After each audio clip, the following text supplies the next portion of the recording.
pleasant good morning and welcome to the K&J Magnetics Warm Room. We have the 2019 Big Buckin Bonspiel. 80% of people go like in the Olympics and 20% will go air.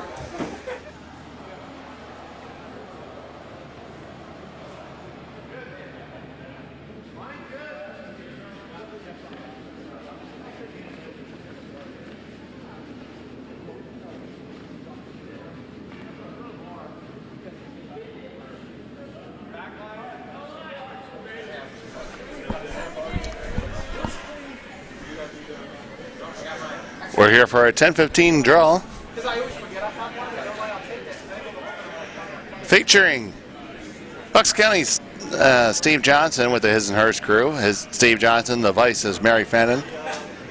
Second, Laura Borden. And the lead is Jimmy Fannin. Their opponents from Ardsley Curling Club leave no stone unturned. Tim Klein, Tom Vespo, Jeff Greenberg, and Eric the Hat Oster. Eric has a lovely blue fedora that he's sporting today. He's taken it off. He's gotten serious curling early.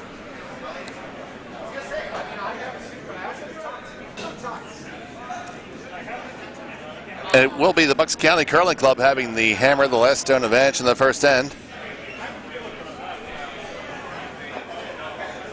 This is the final game of pool play for these teams.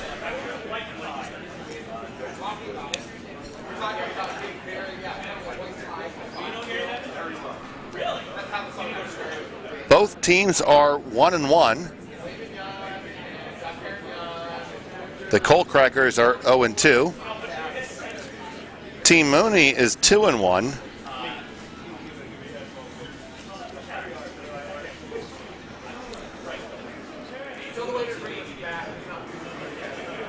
So Team Mooney is assured a berth into the A event by virtue of their head-to-head record beating both of the teams on this draw.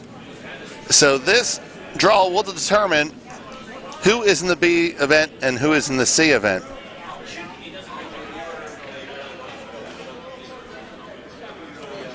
As both of these teams have beaten the Coal Crackers. So the Coal Crackers are locked into the D event. This will determine the B and C.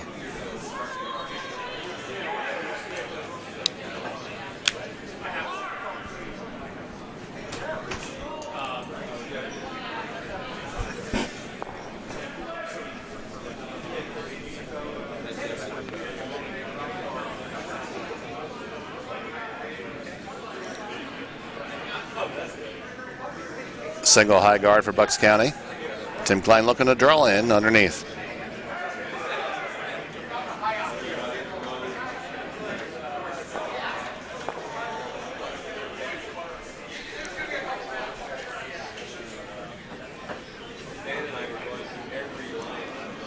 This is draw 11 of 19.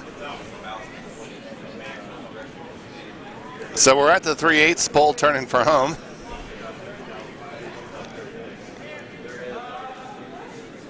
Had some good competition. Some good broom stacking.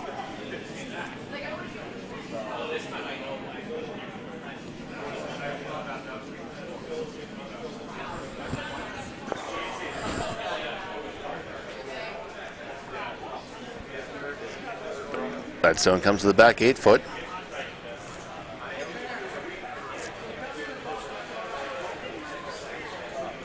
Jim Fannin throwing second rocks. Change from the published lineup.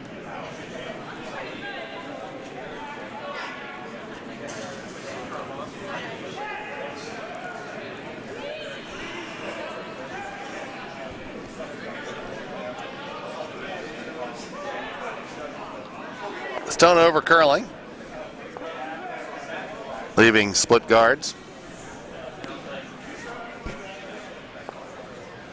An opportunity for Tim to try to take advantage of that. He's going to choose to throw a counting guard, so to speak.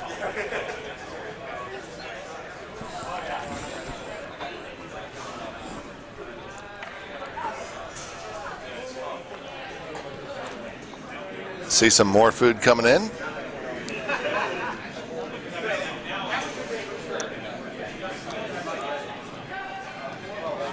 Have a rather simple delicatessen lunch plan and a super fantastic Polish dinner tonight. Complete with kielbasa, pierogi, golubka, bigos, and polskie piwo, okicim. So, dzień dobry, and enjoy your time here at Bucks County. Nostrovia.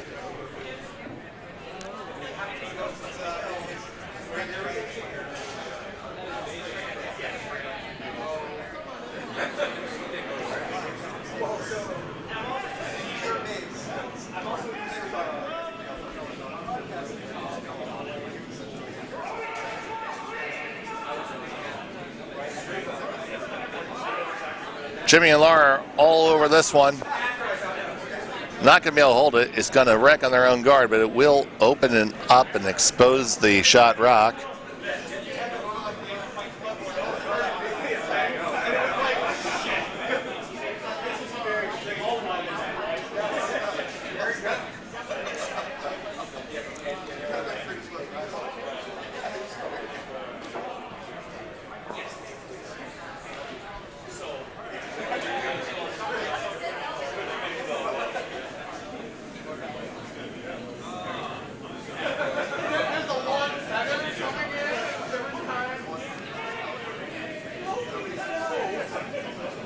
Tom Vespo looking to put the guard back. Tom's always a good time. That's exactly what I was referencing with the giant feather just coming in off the screen. Draws one in, and they are going to sweep it, and Jeff Greenberg finishes it. It's half under cover, so it is 2 red rocks for Ardsley. Steve looking to do some damage control here and asking his vice, Mary Fannin, to run on the stone back and open some stuff up.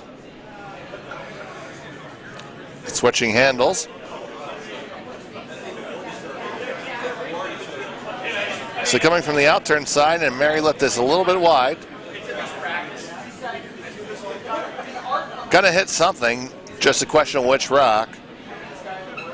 Gonna catch the shot stone and roll out. So it's a good outcome. Not the called shot, but it will work nevertheless. Well, if I did it, I would have already had a restraining order.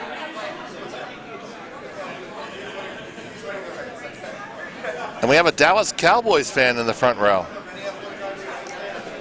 Where exactly in Dallas are you from, sir? I was sitting here naked, you wouldn't even notice. Cowboys hat, everybody knows. That's right.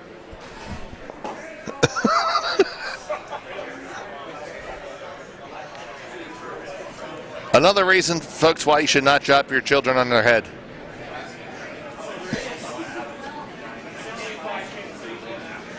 Ain't no fan like a Cowboy fan.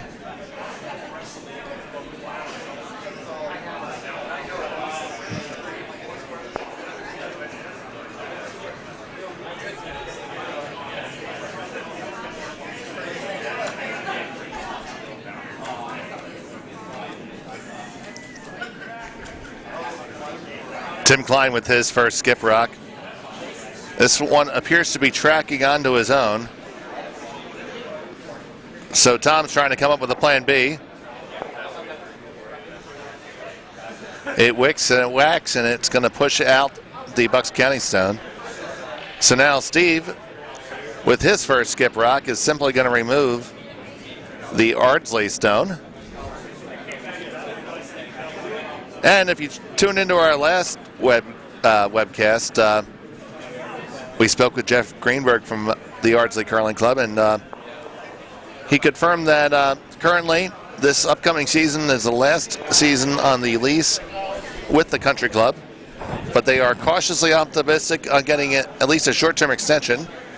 which is good news because we like our friends from Ardsley and want to see them curling. And we want to curl with them. Eric has redonned his turquoise fedora. Calling for a sweep aggressively here. It's past the first guard, it's past the second guard, and Steve has made a nice hit, and it's going to roll into the open. Good brushing by both Laura and Jimmy.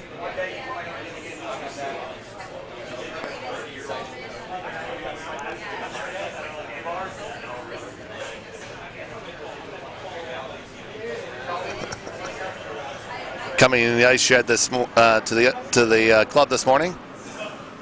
Shows that a lot of folks had a good time because we had quite a few vehicles here, so I'm happy that a lot of people made responsible decisions.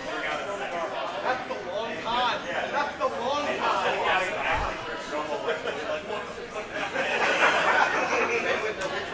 That's actually a really good idea. That is a long fucking con.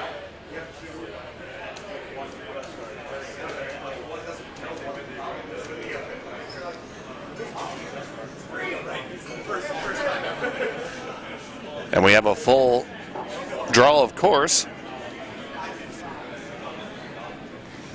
The game on sheet A is perfunctory, as Team Mooney has already secured themselves in the A event. But they are playing the Coal Crackers on sheet A. On sheet C, we have Team Plainfield with Joe and Jelly playing double barrel. And this pool is wide open. We have two teams at 1-1, one team at 2-1, so possibility for some different tie situations there. We have one team at 0-2.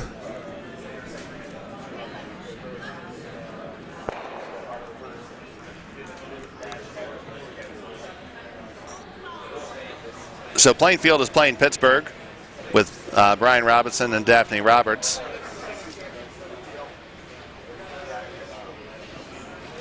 And we have Sam Oglesby from Brimstones playing Trevor Gall from Triangle. Trevor's 2-0 and undefeated thus far.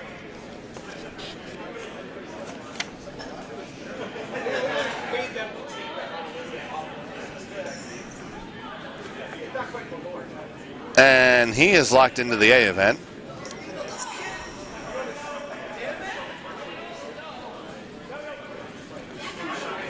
And his opponents are locked into the D event. So right now, only the games on sheet B and sheet C have relevance.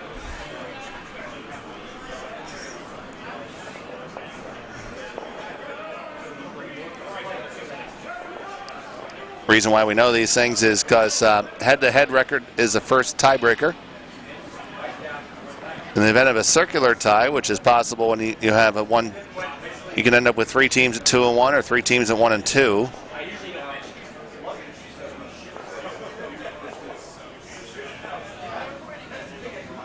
Then the tiebreaker then is the draw to the button. Tertiary to that is the flip of a coin. And in the unlikely event that the coin lands on its edge, our final tie break is a drinking contest between the skips.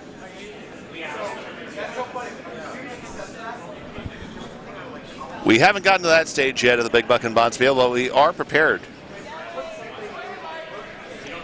Put something inside of it, a terrible version of it. So they put like Big Mac, and it's like, it's a Big King. And it's like, oh, we're gonna put the Wendy's double in there. It's like, we're gonna put the Whopper in. And they put the Whopper in, it's like, don't do that! It's like, what do you get? 2 Whoppers? It's like, that's the only thing worse than a Whopper is 2 Whoppers. That's right, it's the Dan Pearson show all day, all time. Dan is well on his way to the island of bad decisions. One-way trip.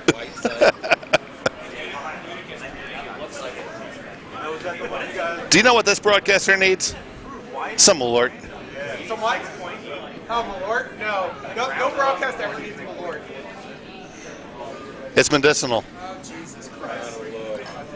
Oh, that poor. I don't know why it's like. Tastes like I just chewed a pine tree.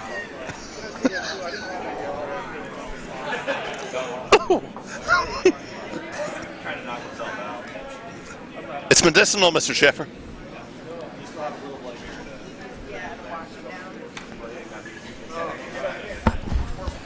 Where do you even buy that?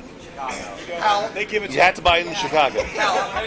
Because I asked the state store guy to look it up, and he couldn't even find it in the book. There's some places in Philly, if you get lucky, you might find it.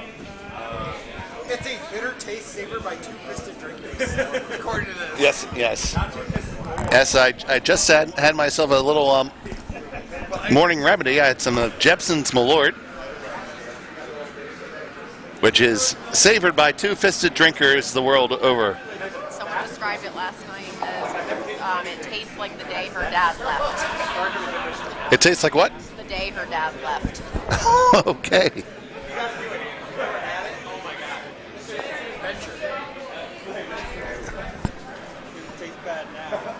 Wait, it tastes terrible. Yeah, That's the good part. that was the bad part. It tastes like cough syrup. Yep, correct. And then taste it, and then it just stays there. It lingers. But it's an unusual botanical. Yeah, yes, indeed. It is quite botanical, and it does linger, much like an infectious disease. They're going to be Antibiotics are going to cure that after. One pill once a day. Oh my God, that stuff's terrible.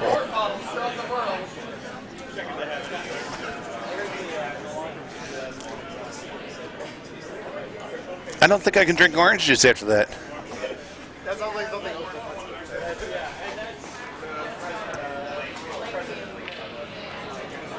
So it's a score of 1 for Bucks County. First stone into the house for Bucks.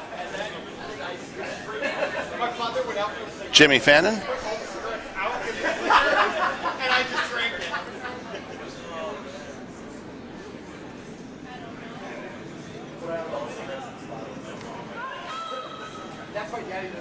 Mary says you got to go, so if Mary says so, you better start sweeping.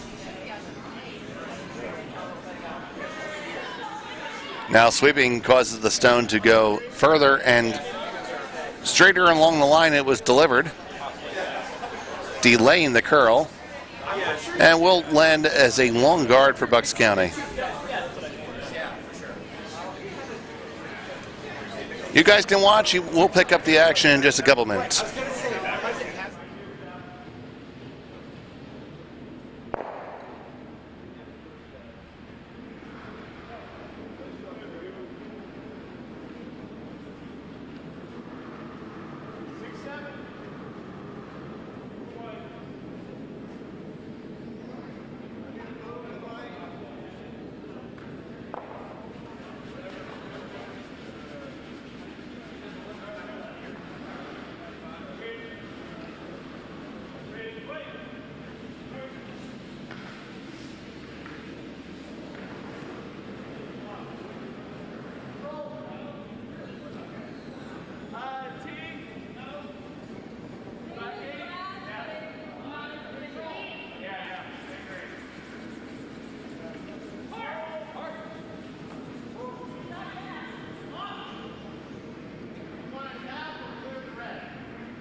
Back with you here live, and with the score 2-0 in favor of Bucks County.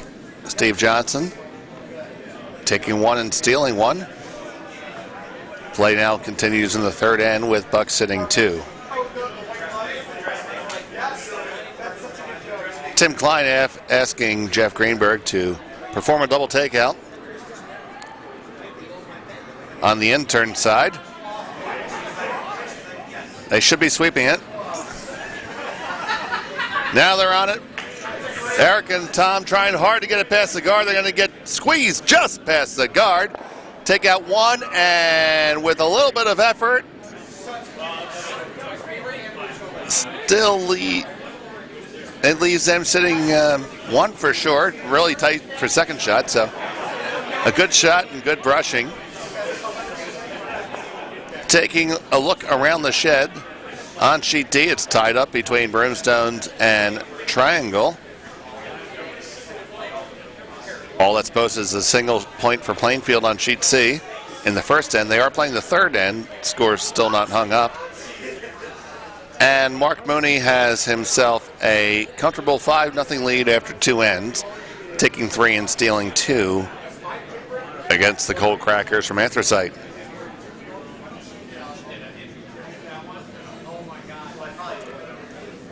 Once again, we are going through the final games of pool play. The brackets are starting to line up.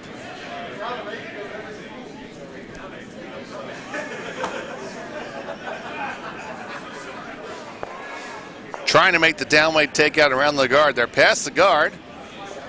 And with enough weight to take it out, yes, indeed. Laura Borden and Jimmy Fannin sweating out some of that alcohol from last night. We got a number on his sweat. It's about 47 proof.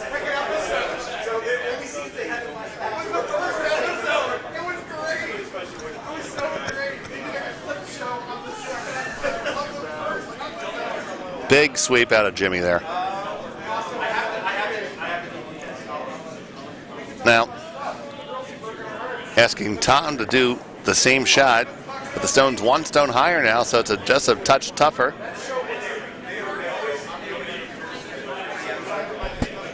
Now Eric and Jeff on the brush again, trying to squeak past the guard. Got to get past the guard, got to get past the guard.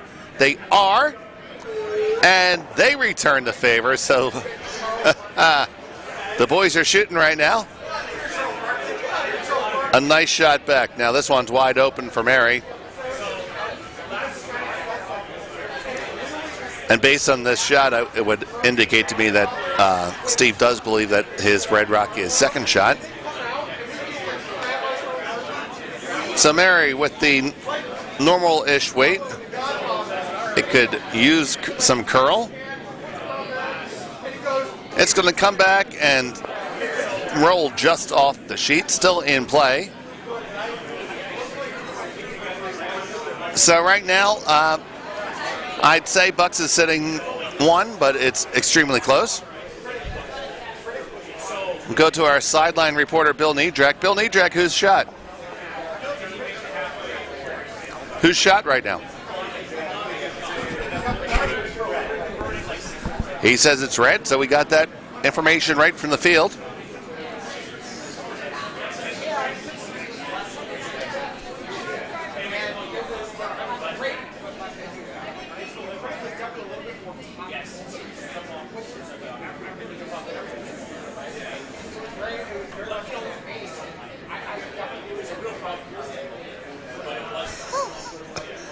Right now, Laura is being a mime.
Sorry about that. Had to take a phone call.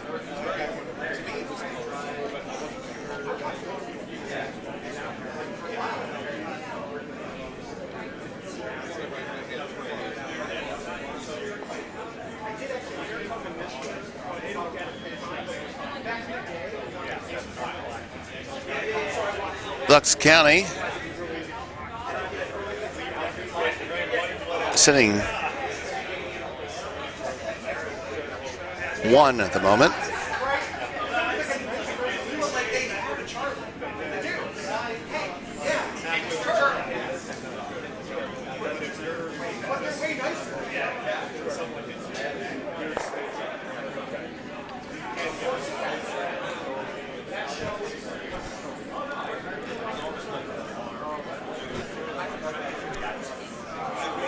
The shot's coming down.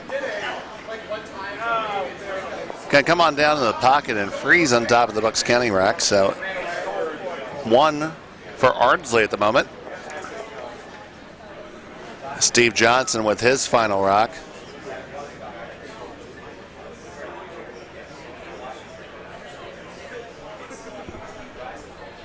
It does look like Ardsley's sitting 2 at the moment. So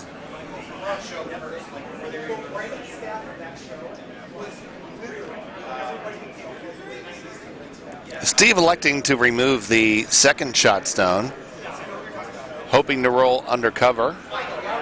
Alternatively, you could draw down to the rock that was just thrown. But if not made, that does leave an opportunity for 3. So it's a little bit of the more conservative shot.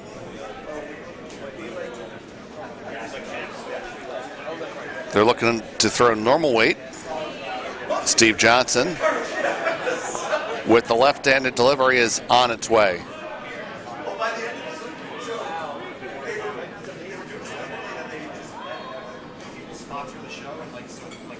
They're watching it. Needs to curl just a touch. Needs to curl just a touch.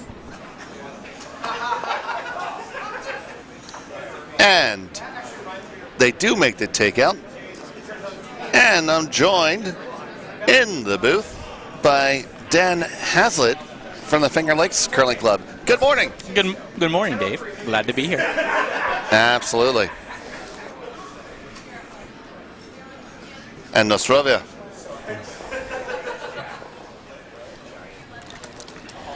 So it's a free draw for 2 right now for Tim Klein from Ardsley.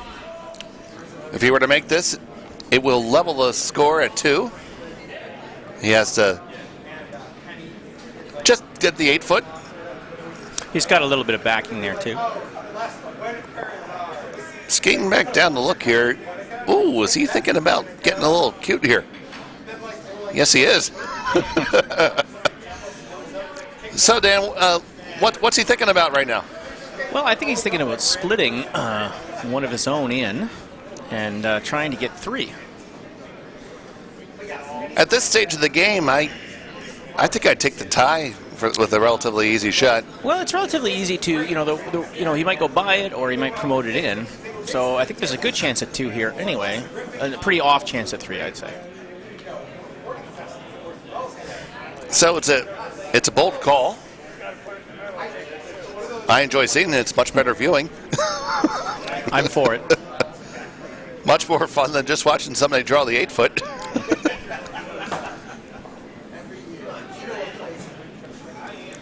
Tim Klein is filling in on this team. Matt Shiner was originally rostered to be the skip. I tried to get Matt Shiner for my team, actually. He did a level 1 instructor clinic at Finger Lakes this summer. I'd highly recommend it. Summer's a great time for arena curlers to do instructor clinic. You get a little bit better deal on ice time, right? Get a little better deal on ice time, and I think the instructors, like the folks like Matt who do run them, are maybe more available. Gets people enthusiastic about the season. Well, this stone's on the way. The brushers are on it. Eric is trying to hold it and just going to go by. So it'll be a single point for Tim Klein and Ardsley. So after 3 ends of play, it's Bucks County 2, Ardsley 1. Taking a look around the barn right now. Mark Mooney chipped away with another one now, so he's up 6-0 over Anthracite. Oh. Mark Mooney was a founding member of our club as well, Finger Lakes. He's originally from the Ithaca area, and he was absolutely crucial in our learn to curls and things, because he was one of only 3 people who curled before when we started the Finger Lakes Curling Club. Yeah, Mark is definitely a staple in the community. He's been a member of a few different clubs, currently playing at Plainfield. Right. And speaking of Plainfield, Plainfield is trailing by a score of 2-1. But the third end score has not been posted. And judging by the way the rocks are thrown, that looks like they gave up a steal. So they are trailing by an undetermined number. And over on sheet D, we have Trevor Gall from the Triangle Curling Club. Talk about somebody who's made a reputation for himself quickly, not just being tall, but also being a good curler. He's holding a 3-2 lead after 3 ends. Do we know who he's playing? Yes, he's playing Anthracite 2.0. Okay. No, he's playing Broomstones. I'm sorry. Sam's from Broomstones. Sam Oglesby. Okay. 2.0 was on sheet D last draw. They start to blend.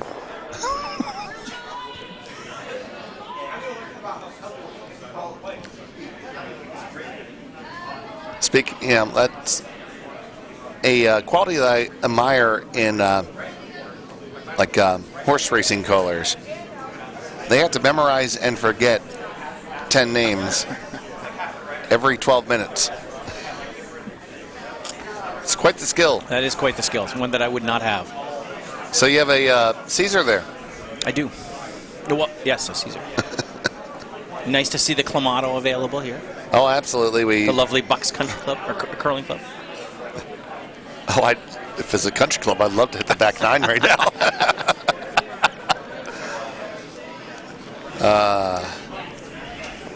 The Bucks County Country Club right now is still exists. Some of its houses now.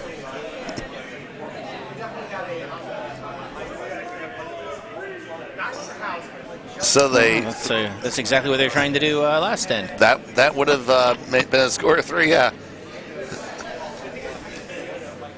All right, so Steve's looking to hit and roll here with Laura Borden. Laura Borden, as one of her side jobs, is a spotter for the Philadelphia Flyers. Wow. Yep, she serves as the spotter for the away team. If you folks, that's a bit tight, and they're going to get Jimmy and Mariana right now. The Fennons are sweeping at a very fast rate. It's going to skitter on by. Just to help you out, Dan, we have our broadcast playing up over there. So when the players inconveniently get in the way, we can Thank you. cut on over to continue to watch it. For those who don't know, while we don't have a whole team of spotters here at Bucks County, but when you listen to one of these professional broadcasts, there's folks who have all those little odd little fun facts and notes ready, and when they come up, they just hand them to the talent. And the talent reads them and sounds extremely intelligent. But Dave, you just have it all up in the mind. I got something up there. Now, I enjoy the days when I get to have my sidekick be Wayne Anderson. All I have to do is set him up, and he goes. He'll talk for 20 minutes about something. Was he on the broadcast for the 10-15 game last night? No, Wayne, no. Because those guys could chat as well. Yeah, we were chatting just a bit. I enjoyed it.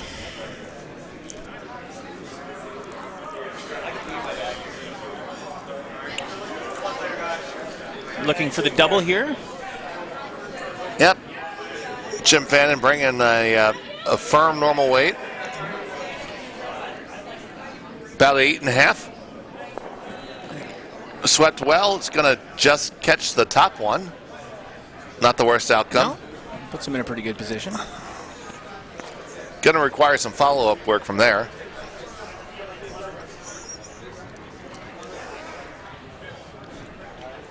So with that one just fully in the 8-foot, will you start guarding up here, or, well, it looks like Brendan wants to hit. Is he hitting? That was the indication. He did tap the stone. Had a fair amount of ice there for. Well, it's down weight. I guess hits it on the side, moves it out, maybe rolls in. Yep. Oh. Takes his own out. Well, that's an unfortunate outcome for Ardsley there. Now, I'd expect Steve to answer back with a hit on the open stone. And that's a call. Now, what are your thoughts here of going outside in versus inside out? Because this far wide, outside in is not the easiest throw. Right. But I feel like you can be very close to the rock. So if you're going to throw it fairly firm, I think you'd be okay. I don't think you're going to let a lot of curl out there. I just got off a game on sheet A, and coming the other way, there was quite a bit of movement.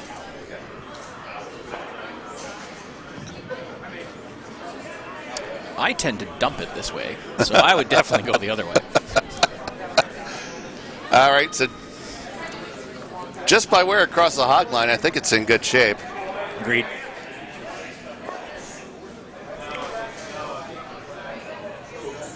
That is actually a perfect example of a visual aid which I give when I teach in an instructional league.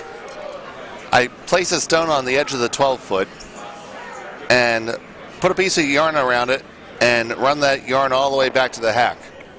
That's a great idea. And to hit a stone right there where the broom is, you slide across the intersection of the hog line and the 4-foot line. And that's about the widest shot you're ever going to be asked to be thrown. So if you end up see yourself sliding outside of that, you missed. So the yarn is only there as a visual. Remove it before they slide. Yeah. Just you see some people get in their head that they gotta kick so far sideways. Yeah, absolutely. And then they get sideways and they try to arm it back in.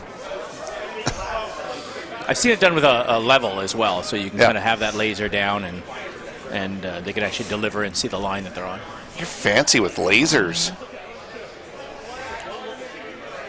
I mean, that sounds like it costs $1 million. It's the way we roll. Well, we used to have a laser level Zamboni here. I wish we had a laser level Zamboni.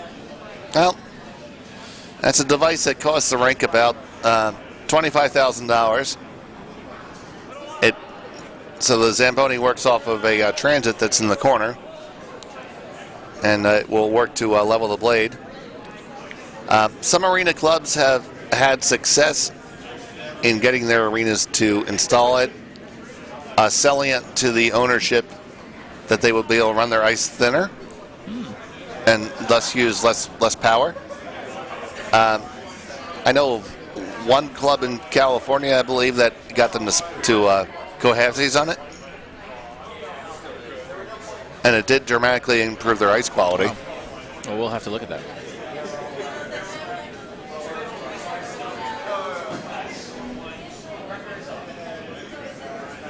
Yeah, it helped us out a lot because actually, if the guy had time and the arena guy had time, if the ice is dead, you would just send them out on the Zamboni and just tell them to not even lay water, just to drive around randomly.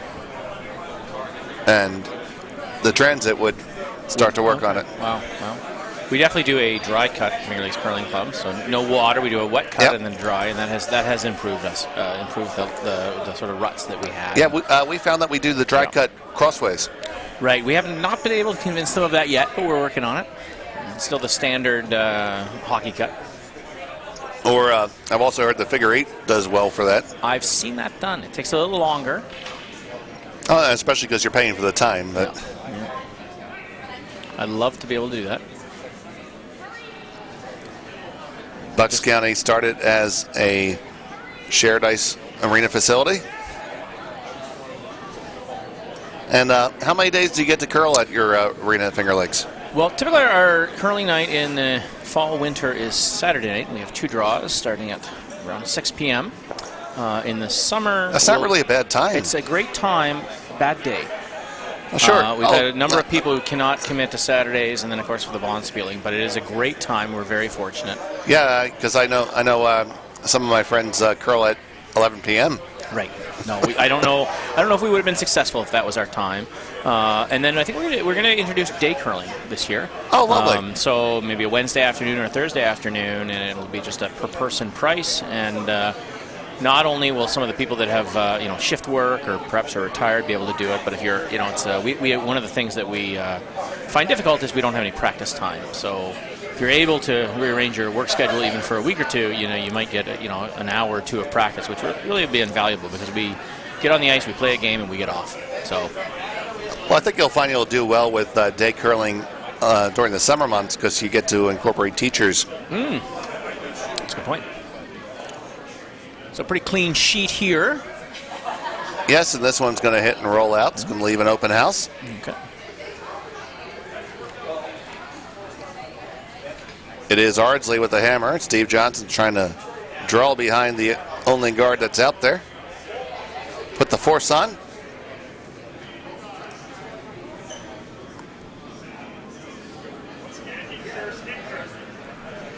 Can't call me anything I haven't heard.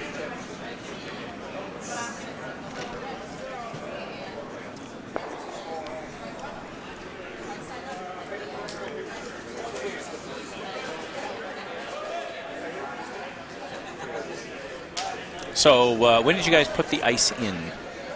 Were you running all year? Well, yeah, the ice was actually out this summer as we installed a new chiller. Okay. We do have an independent chiller from the other rink. It was about 30 years old and starting to develop some refrigerant leaks. So the ice had already gotten a little too thick anyway, so rather than keep on chasing the repairs, we put in a new plant. Also did a whole bunch of painting and de-hockeyed the place a little bit further. It's nice. Installed some carpet in our locker rooms and put some wainscoting over the hockey benches, our heckle benches. I was heckling out there yesterday for the 10-15 draw. Oh, heckling was fantastic. I was quite thrilled with that.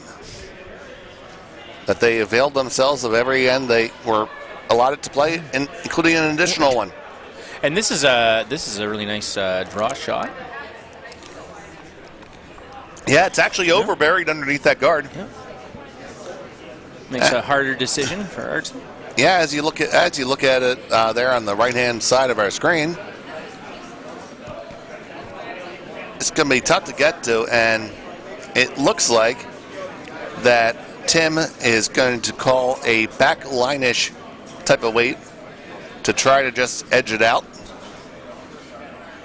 Alternatively, you could just draw down to it. Right. The freeze would be a really good option. The freeze gives you a good chance for 2. Yep.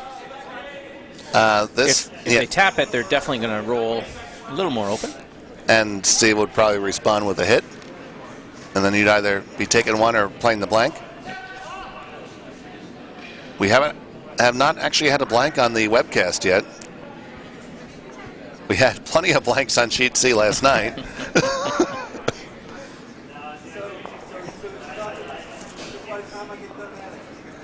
Definitely looking forward to our elimination brackets. Absolutely. At 3:30 and 5:45, it's the semifinals for the A and B draws.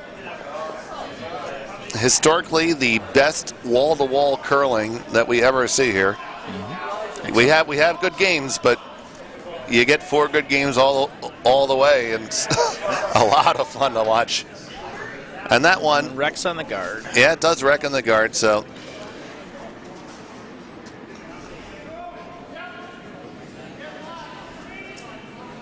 But we will be playing in the D draw. Yep. I believe on this sheet, in fact, at 8 p.m. I do believe that's correct. So tune in for that, folks. It's going to be fantastic action.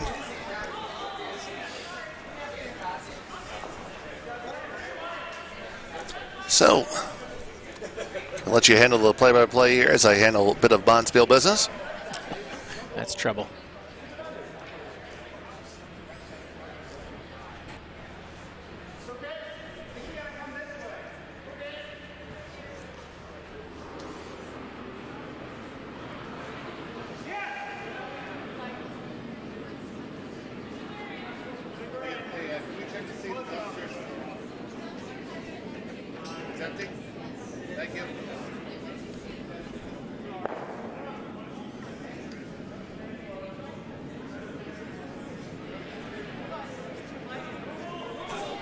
Well, Dave, you're back, and you didn't miss much action. a draw to the button here. Yeah, we It's are pretty well executed. checking on the status of our trash pickups. Had to schedule an extra one during a Bonspiel generally. So a score of 2. Okay. 2, I believe, put us at 4-1. 4-1 after 4 ends of play. How are they doing for time here? Let's see here. They need to complete 2 more ends in 29 minutes. So I'd say they're running a touch slow. Right, a little tight.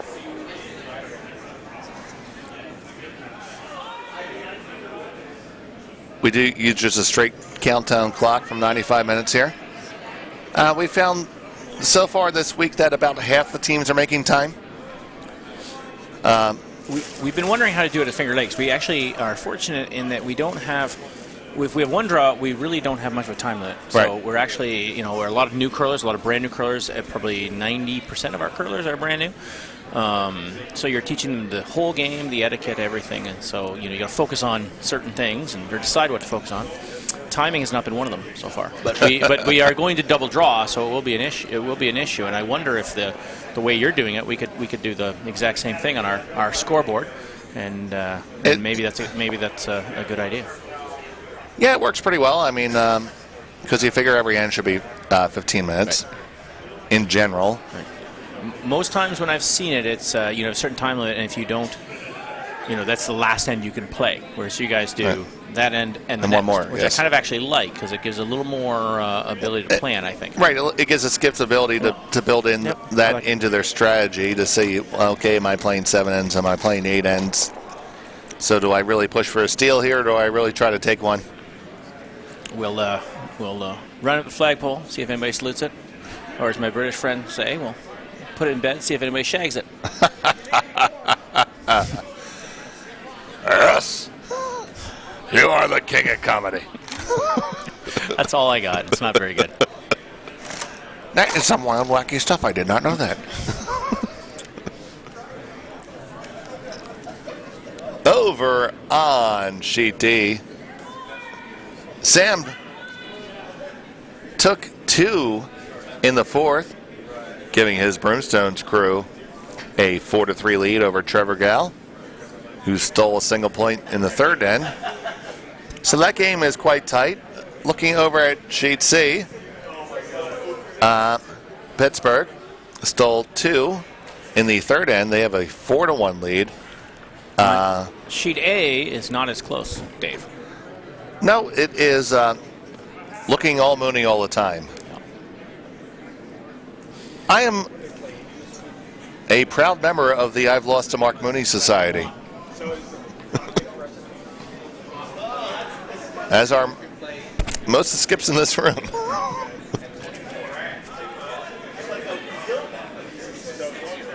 I'm going to go on a limb and say that I'm not a member of that club. Really? In fact, we were at the Fun Spiel at Anthracite, and The Coal Cracker. the Coal Cracker, and we Mark Mooney was representing Finger Lakes in that Bond Spiel, and we had we were playing the defending champions from last year, and they were also the champions this year. I think I know those guys. I think one of them may be a member of our club. It might be. They were very good.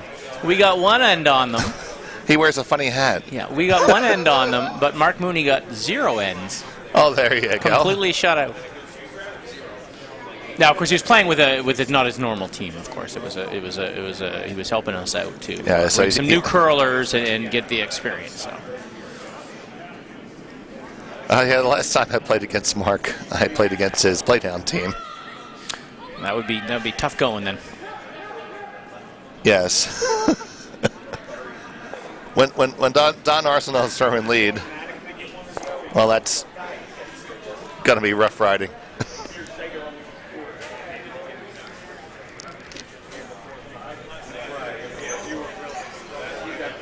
I scored a couple points, so you know.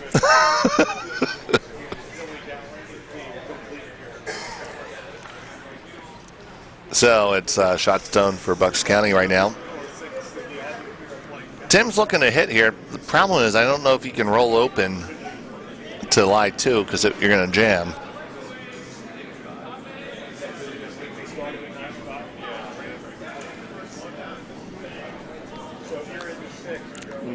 A little wide. Just going to replace the rocks here. Yeah.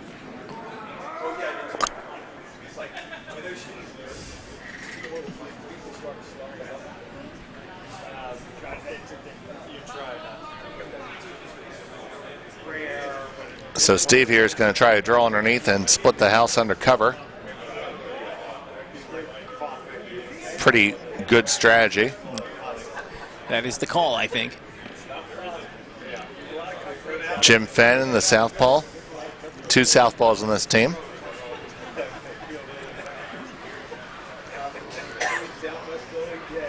Every once in a while, having a left-hander on your team comes in handy. Get that little extra angle.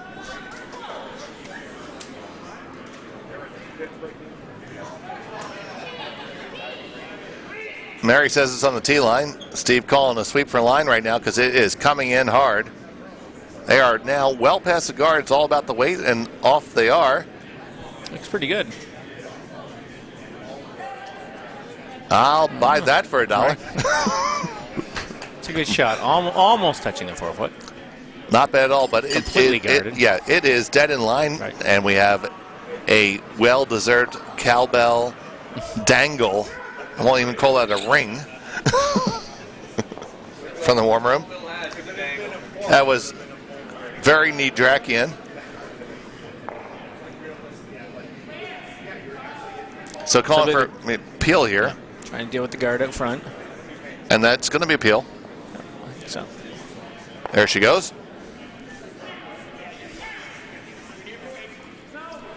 Because you can't give up a steal here. If you give up a steal here, the game's really out of control. Yeah. Even if you're forced, you still got 4 ends left. Well, probably 3 with the way the time is.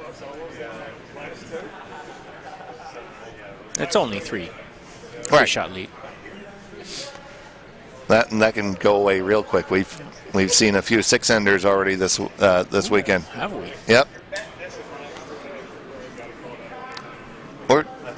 I know I saw a 6. I'm not sure if we had a 7, but we definitely had a couple 6s.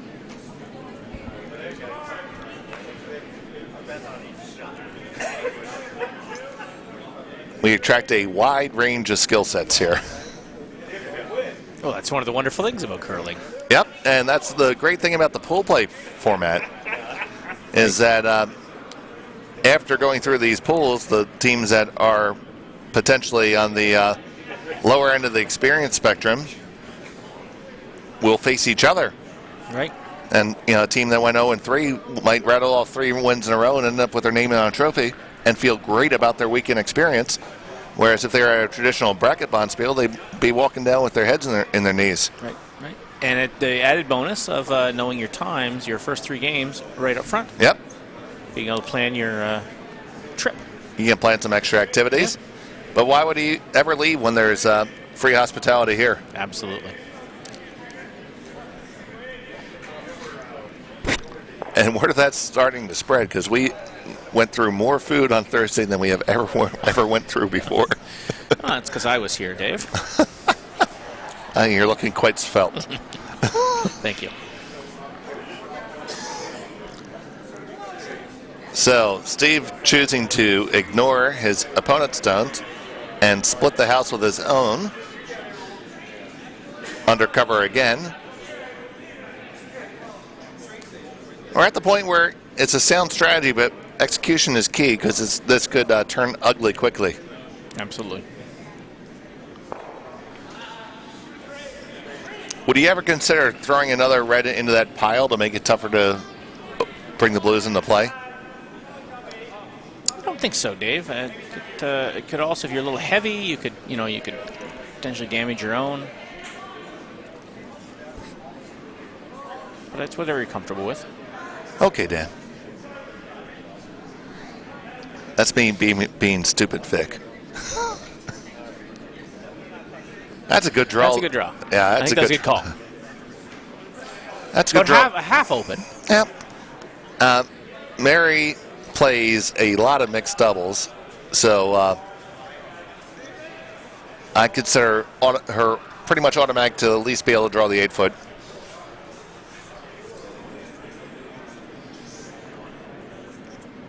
And in most cases, that's good enough. Absolutely. This one needs to curl a bit. It's picking up the curl now. Yeah. Will it's going to make it over? Will it make it over? Just clips it. And the stones are just live enough. Striking man still pretty good. I found the striking bands to be very good here, in fact. We were sitting 4, and our opponent mishit a rock, and we would definitely have been 4, but because the stones are so lively, we ended up only getting 1. It's a good shot by our opponent. We are lucky to be utilizing the GNCC lease program for our stones, which has been absolutely critical in getting the club going and things. It's a great program run by the GNCC. Yep. I believe the last I read, I think the GNCC has about 50 sets of rocks out on lease. We have 4 of them. We have new stones coming. Our current stones are scheduled to be the inaugural stones at Pittsburgh. Oh, excellent. The generous donors that have purchased us new rocks have directed them to go there, and we're happy to do it. Absolutely. Start them off in a new building with a nice set of rocks. Right, because these seem very good. We got them about 4 years ago with brand new inserts, and just the first time through the shop on the running bands. Wow. The striking bands, rather. And what do you know the stones you're getting?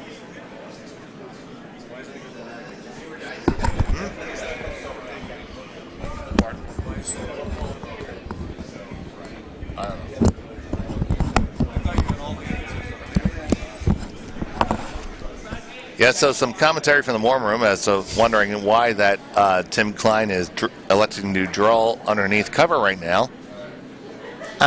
Instead of hit the red, the opposing rock, and possibly sitting 3, is that the... Yeah, that's commentary. Well,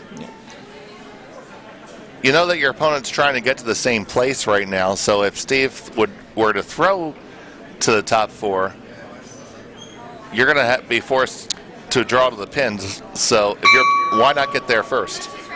Correct. But, of course, the other thing is if you took the red out, you might probably stay right there. But it would be quite a tempting target for your opponent to go over there. Unfortunately, this stone is targeted for the hack.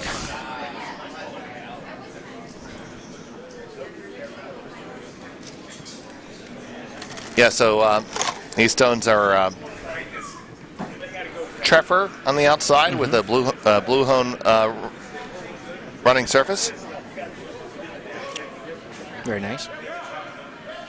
And I look forward to Bonspieling in Pittsburgh and playing with them again. And we look forward to having new stones ourselves. Same configuration. you Same feel, or- same configuration, but a brand new stone. Okay. That's become the consensus that that's the best combination, with the blue hone being the best running surface and the treffer holding up best for striking. And the history of these rocks actually go back to the Brooklyn Lakeside Club, because we prior had stones with a ceramic insert, which were better for the arena application, Right. Yep. as the ceramic cools much faster, and arena clubs often you're pushing against the ice time because you're paying for every minute you're out there. Right. And Dean Roth, who is a great steward of the game, and along with Dean Gemmel, the founders of the Brooklyn Lakeside Curling Club, they wanted those stones. So they offered to buy us a reconditioned set of common green rocks and just trade us straight up. And we talked with Canada Curling Stone, worked out an upgrade, and for a very reasonable amount, ended up with the stones we enjoy today. Excellent. The curling's always a big circle. It always goes someplace. It is. Well, the Finger Lakes Curling Club will be getting their own stones this year. Oh yeah. Yeah, we are taking the stones that were in the what was the Scarborough Curling Club in Toronto, which shut down about 3 years ago Okay. to accommodate a light rail stop, I believe. I heard about Yeah, that. for the city of Toronto, and so their rocks became available, and we are expecting shipment in the next couple of weeks. That's exciting Yeah, news. very exciting. That gets you out of that horrible bail of $200 a year. But that makes those GNCC rocks available to another new club, Absolutely. and the circle will continue. They're Drawing on down here, it's the final stone. Facing one, Tim Klein needs the button. He's going to nick it and Good be shot. right on the button. A score Right. one for Ardsley. Good shot there by the skipper. Yep. Keeps a 2-point game. So after 5 ends of play, it's Bucks County 4, Ardsley 2. Sheet A, it's the Mark Mooney Show. You can tune in every day at this time. Need more cowbell.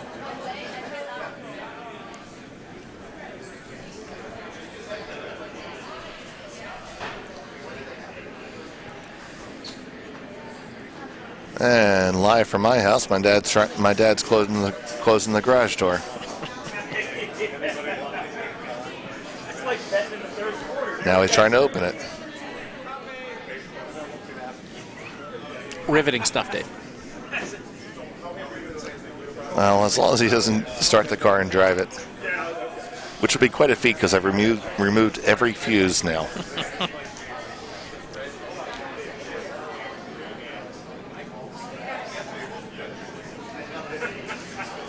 On a half-poignant note, make a donation to the Alzheimer's Foundation. It's a really crappy disease.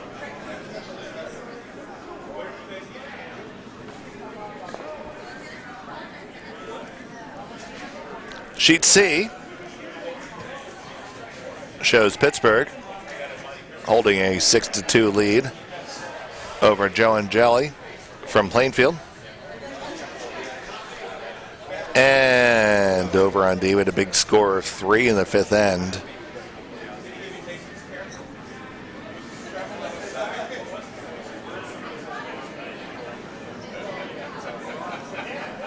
Is that 6-4 Broomstones then? I was hoping you knew. I'm pretty sure. Then yes, partner. We'll go with that.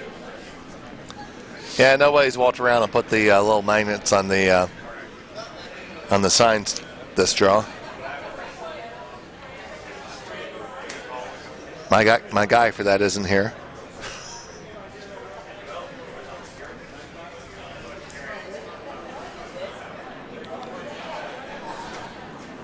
And if you're planning to make an afternoon of this, which why wouldn't you? Why wouldn't you?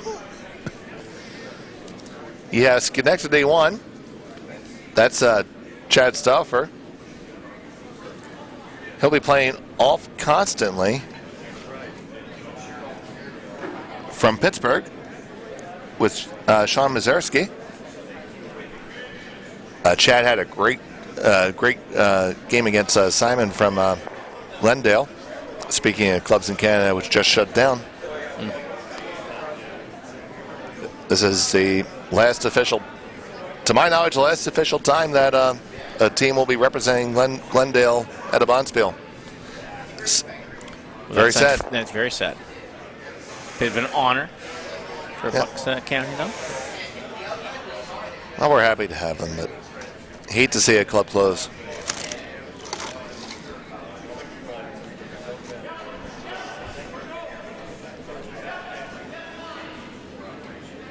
And lunch is ready. We have deli sandwiches and chicken noodle soup. Looks good. I'll tell you what, Dave. I am very much looking forward to it. I understand we're having a Polish dinner. We are having a Polish dinner. We are having more than 40 pounds of kielbasa. We have about 800 pierogies coming. I'm a big pierogi fan, Dave. I will see if I can't continue the food consumption. We have potato and farm and cheese pierogi. Surpassing expectations this weekend. Yep, the traditional ones, the potato and farm and cheese along with mushroom and sauerkraut. Stuffed cabbage, the glumpki. We have bigos, which is Polish hunter stew. Halushki, which is noodles and cabbage with bacon, and there you go. It has to be good. I'm looking forward to it all. Cabbage rolls were a staple in our house growing up. It's fantastic. And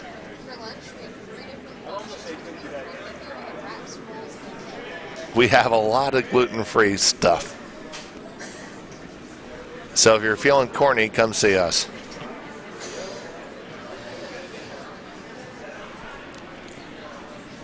There we go. We got a freshie Bloody Caesar for my coworker here. Do its excellence as well.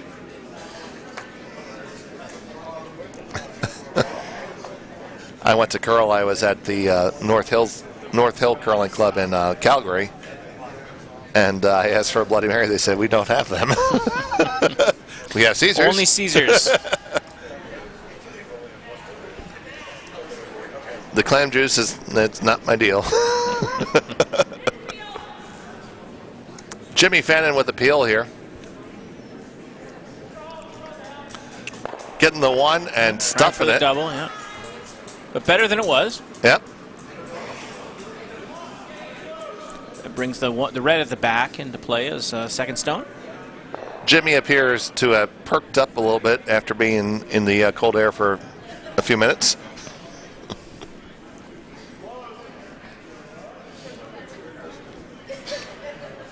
Jim, a well-known broomstacker. Speaking of which, coming down to look at the situation on sheet D is Elevator Chris.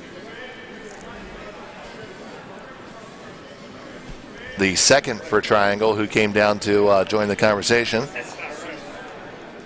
Elevator Chris gets his name from being in a Bonspiel where he was located just kind of chilling in an elevator. Well, as you do. And the hotel person came to Chris Mahoney, who is currently tending bar, and said, "Hey, one of you people are in the elevator." To which his first response was, "What do you mean, you people?"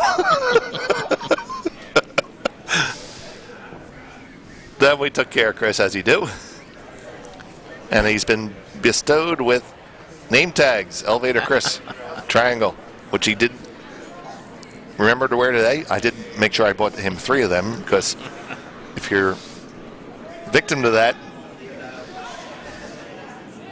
you're probably going to lose one along the you way. may lose one of those. Another appeal coming here from Jimmy. This one might end up working out as a double. No, just a bit off. Bit off. So Ardsley paying catch up most of the game. Has a strong end set up here so far. Absolutely. So now, look, based on the way that the time is going, they have 5 minutes and 23 seconds in which to complete this end in order to be able to play an 8-end game. And we're just touching Vice Rocks now, so it doesn't look like they're going to make that time. So you have to, you have to look, if you're Tim here, that you're playing 7 ends. So 7 ends, he's trailing by 2. You're likely looking at a steal extra end scenario. So I'd be looking to solidify a steal 1 and then try to do it again. Try to lock up a steal 1. If I steal 2, great. But even if you steal 2, you have to play a steal 1 again.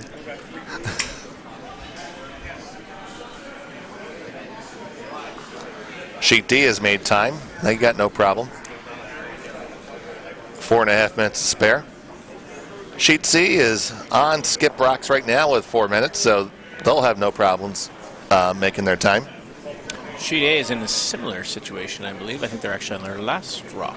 I'm pretty sure they're going to decide that they're done. Oh. That's a good call as well. Get back in the warm room while the... Okay, this so becomes a little more interesting. I think, the plot is moistening a little bit here. And Tim is going to cut down this draw path and try to start to make life a little bit difficult for Steve Johnson. Now, this is... That's interesting. I might be tempted to bring another one in, Dave. Yeah, I don't mind that, Dan. It's... they've got control, but everything's in the 12-foot. So straight draw to the which there is lots of options either side. Straight draw to the anywhere in the 8-foot, or just touching the 8-foot would. Yeah, but this could also be a going for the kill, because if you throw this guard, then what's Steve going to do? He's probably going to try to draw one in on the open side. Unfortunately, This is over curling, leaving both sides open. But hypothetically, if he made it, yes, you set it up that if that draw is missed, then you can lock it down, and you're going to have your opponent facing 3 stones with a whole lot of shrapnel out there. You make a compelling case, Dave. Yeah. Take a shot at it. Sometimes the Alamo is not as pretty as you'd like it to be, but you still defend it.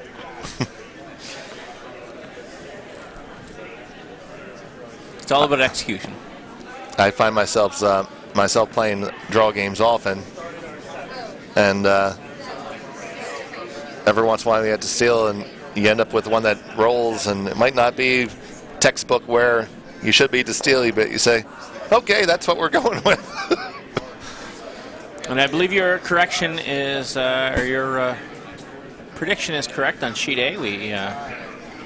Mark Mooney moves forward. Congratulations to Mark Mooney, going undefeated in pool play. And they will be playing on sheet D at 5:45 this evening. Be sure to make your way on out to the Bucks County Curling Club. It's going to be great action. Do you know who they're playing? Do we know that? That depends on... Oh, hold on. No, that should be over here.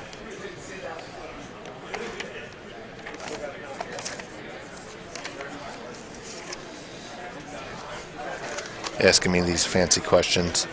That is not yet determined. We need to have another draw. All right. They will be playing... Stay tuned, folks. It might be... No, it's not determined. It will be the winner of the game on... Oh, this is that one mistake in the draw. which I never fix every year. Here on sheet B, they're doing a takeout. Ardsley's doing a takeout to slide 4. That's a pretty nice shot. Oh, Rolls covered to the button. very Where nice. is the cowbell, Dave? I ask you. There's a cowbell. It's in front of Rachel. She's not ringing it. Thank you, folks. We're rooting for good shots. We're calling it right down the middle.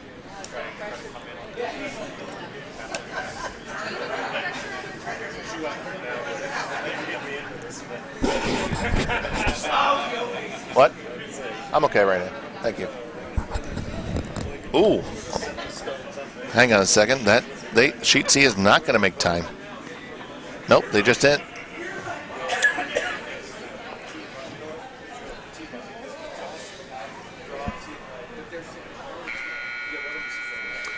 There we go. I forgot to turn off the timer for that, so it's...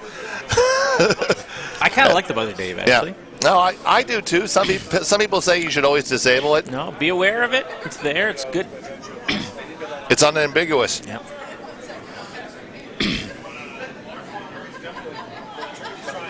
Let's see, what's that score going to be? I might not even have to tell them. That might shake anyway over there. That's going to be 1 and 2 for Pittsburgh, and Joe will be shaking. So make the final over there, 8-2 in favor of Double Barrel and Pittsburgh. Make the final. Like what I did there? I did. Big Vic Router fan. In fact, the podcast Game of Stones had a Vic Router appreciation episode this summer. For all you Vic Router fans out there. It's Router, not Rotor? It's Router. Okay.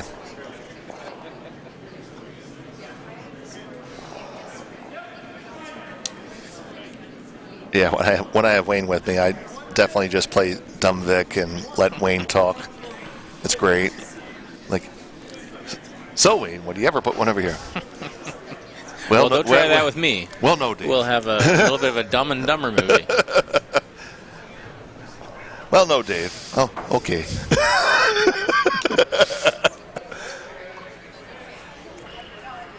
I'm quite sure Vic knows plenty about curling strategy at this point. He absolutely does. He's just playing his part. Got to make that.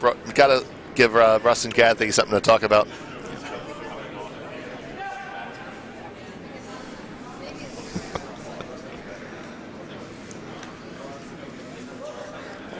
Okay, so we have Jeff and Eric the Hat trying to drag this one down. If nothing else, to make it a lot more difficult for Steve Johnson with his hammer. Okay, so if this was sponsored, this would be the degree pressure point of the game. Absolutely. Ardsley is sitting 3, possibly 4. It's tight. Yeah. And Steve Johnson has to, at the very least, come down to it and cut it down. You'd take that. You'd be okay with that. Options on both sides. Because if you cut him down to 1, you're coming home with hammer. Right. Yeah. No, as long as he executes to 8 foot, he's fine. Once again, a huge shot here. Yeah. Both of these teams at 1 and 1. So this is going to determine who makes the B bracket, as the tiebreaker is going to be this game, so this is the game.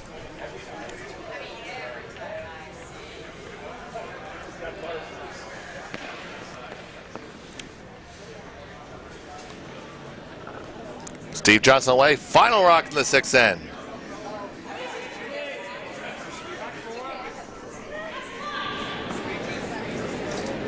They're saying it's back 4. Oh, this is all over the guard. Yeah, it is curling. Gotta hurry, gotta get it by, gotta scrub it by. Scrub it by, keep it going. You might be able to get away with it. No. Oh. That is a steal of 3, if not 4, Dave. That's 1, 2, and 3. I would measure that myself. They came to a decision, so I'm assuming it's 3 because that looked too close. Yep. So a steal of 3 for Ardsley.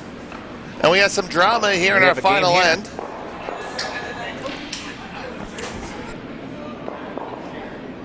Exciting stuff, Dave. Hey, Bill. Bang on the glass for me. 7 ends. Thank you. Making sure they know.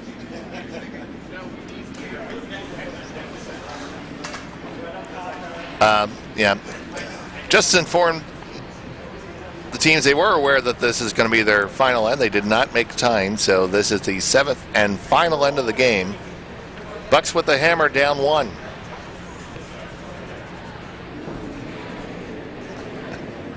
Yeah, our glass turned out a lot more soundproof than we expected.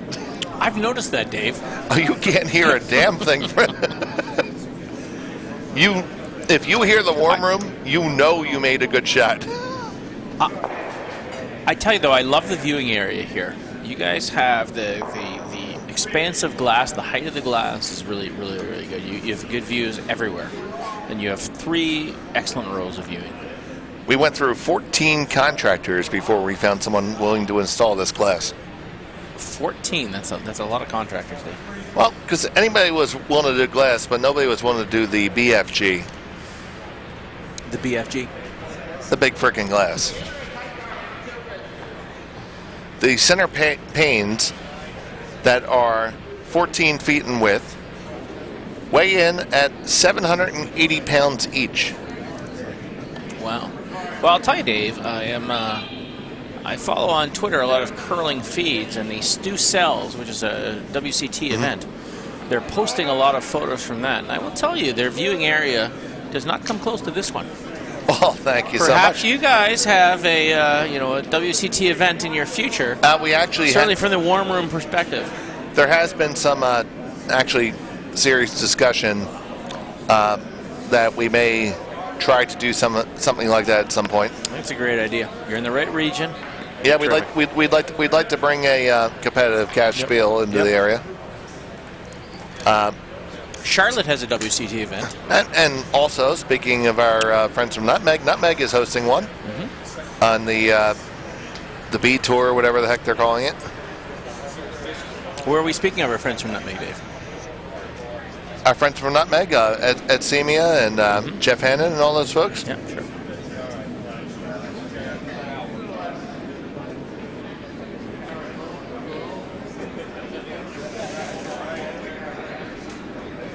That's one of the couple clubs, the dedicated clubs in the GNCC I have not yet visited. Nor have I, Dave.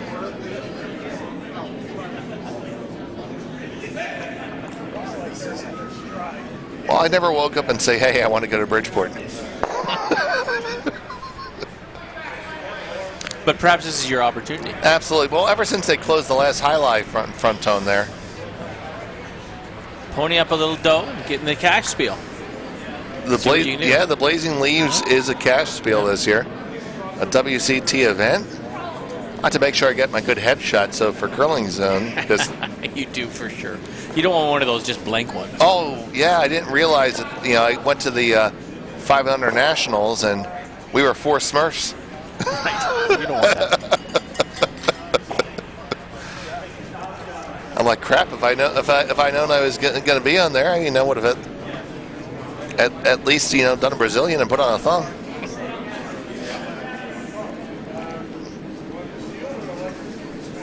Okay, so Pretty open so far. yeah, and Tim's looking to keep it clean. He's going to have Jeff perform a takeout on the Bucks County Stone. Bucks needs 2 to win, 1 to tie. It was a lot of good positioning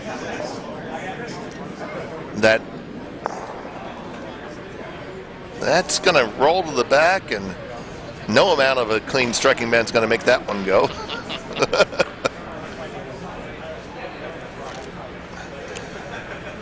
So, call me simple, but I just split the house right now. That's not a bad plan. Drawing underneath this side's not bad You could Little tougher angle with Jimmy coming out of the left-hander's hack to get under there. But I believe they're hitting. He's gonna hit and lie too. That's not bad. That's fine. That splits it. It's the same thing. Yeah, a little bit of a jam possibility, given that there is a guard on the left side. Yeah, I don't mind this. I don't think it's my first choice, but I don't mind it. No. If you're more comfortable hitting, that's no problem. Yep.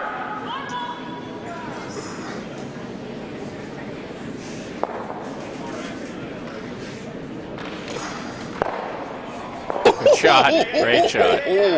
And it rolls to be a big split. There's no double there. No, there is none. You won't even see that tried on tour. No.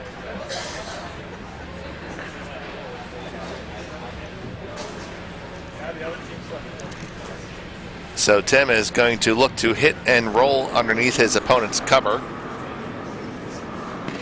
Jeff Greenberg with the stone away. Appears to be a little bit on the outside. Has some curling to do. A hair outside. And it's going to be a hair and trying the directional sweeping. Optimistic, Dave. What's your view on that, Dan? You know, I wish I could do it. I guess that's what I would say about that. I'm for it. I don't quite understand it that much, so I don't. We don't. Our team does not use it yet. We have not incorporated that into our. Well, one thing that most people forget is that the competitive teams that are doing that are changing their brush heads every game. Right.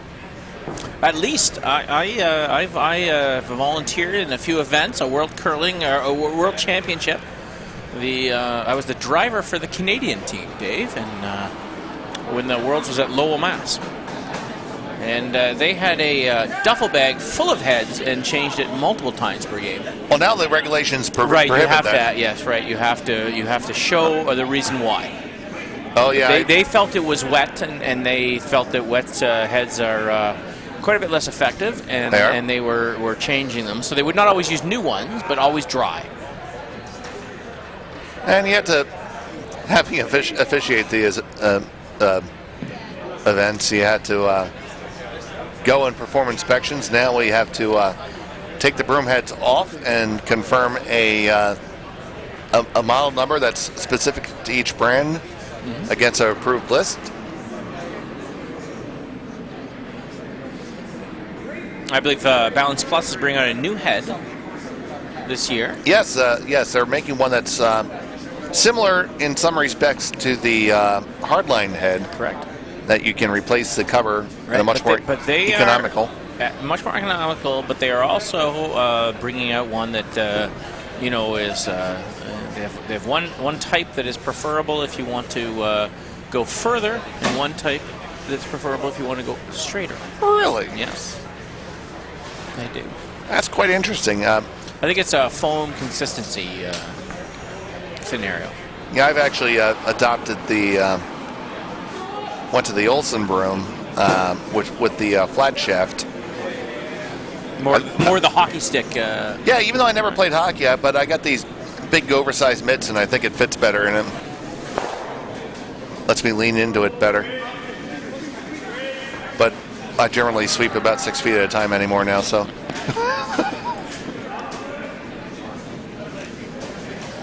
This one kind of got away from them a little bit. Looks like it may have picked something up along the way. Mentioned this before yesterday, but this Sponsfield, we tend to have that issue because most folks come here, they haven't played all summer, and they're using equipment that was in their bag from last year. Right. And there's a lot of crappy grippers on my pretty clean new ice. There is. Makes me a little sad. But you have brooms up here this weekend. Yes. So there's no excuse for people not to buy a new gripper. In fact, after this game, I may go do that myself. Go see Gary Sulcevich. He's a great supporter of curling and GNCC. Yep. And across the country, that the Brooms Up trailer that one's going off too. It's been very important for us because he's come out and visited us every year, and very useful for new curlers to be able to try things on before they buy. That's something that people just really don't get to do on the East Coast. I mean, if you're in the Midwestern Canada, yeah, you have curling stores, but we don't necessarily have that opportunity. We don't. So Gary is a great steward of the game, and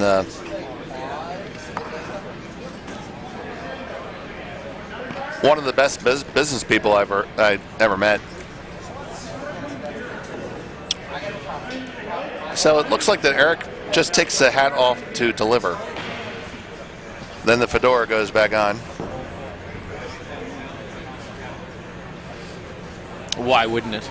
It's quite the debonair look. You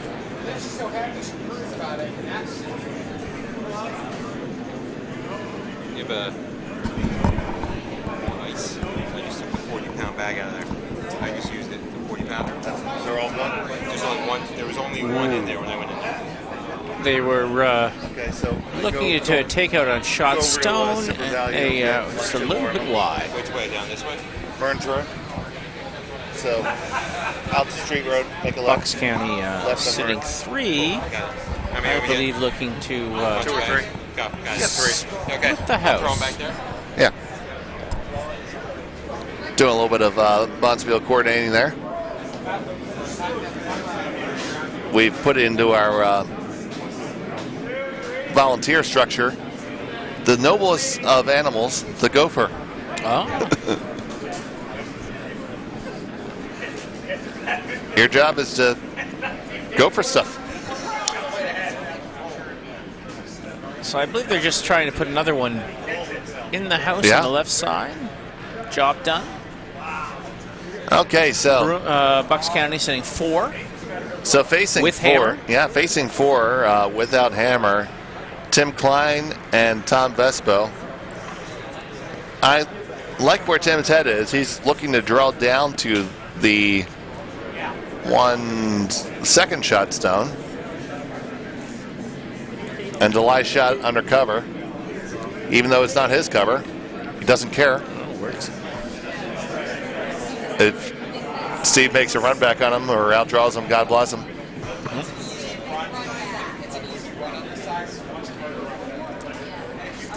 We got a lot of fingers pointing up at the screens and at the broadcast here, so we got a lot of warm room skips working right now. They are all undefeated. And Dave, you are going off to the side quite a bit. The other option would be to come around the one near the center, and that's going to leave a really short run, though, I would think. well, you could be fairly deep and still be shot stone. Closer to the center, one would argue that's easier to figure out the angle, and you're used to throwing towards the middle. So, not saying there's any good option. Definitely use this option. Definitely use the 4 foot wide open. Yep. So, Tim Klein. But again, all about execution. Tim Klein with his first rock. Sweepers want nothing of this. Mary Fannin is there like a vulture, and she's going to brush it through. So, Steve Johnson's probably going to just throw one high here. Anywhere covering that wide open draw path makes you happy. Force your opponent to throw a tricky one to lie shot. He's going to throw from his outturn side. Lefty. I was waiting to confirm before I said anything. I saw your eyes go. What? You just be happy an American says intern or outturn. Static.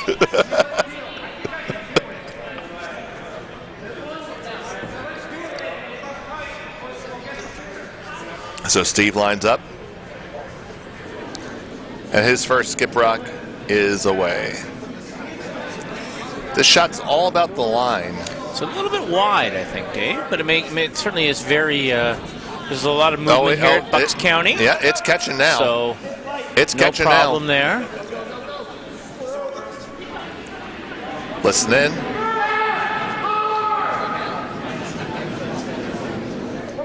And I think mission accomplished Yeah, there. I believe so. There's still a draw there on the intern side for Tim. There was always going to be something they could throw, so. There's actually a draw in both directions.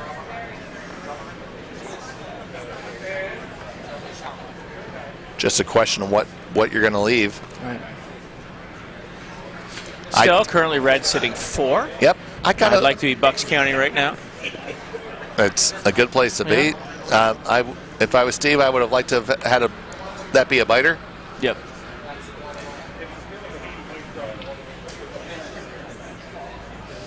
So certainly, even a few feet out would be better. A little tighter would. Yep. So Tim confirms with his front end the obvious. It's a draw. He's going to go with the out turn.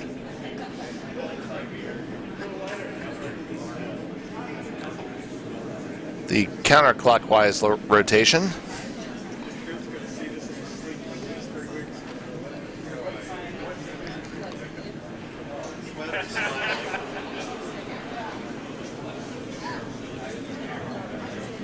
Final rock away. This has to count. It needs to be full 8.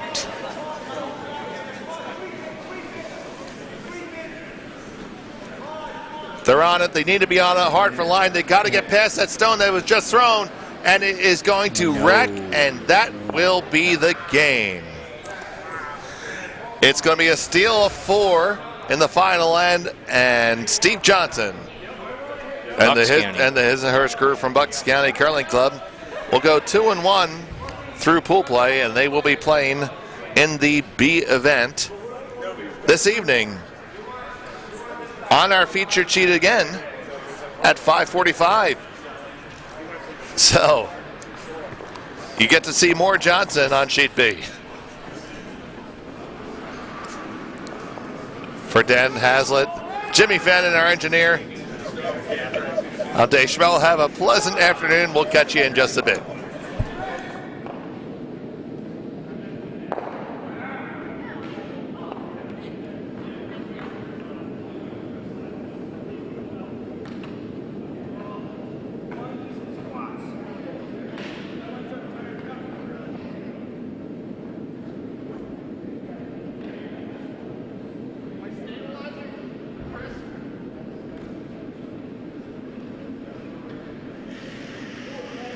Good luck.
Just those two down there? Is it okay, got it.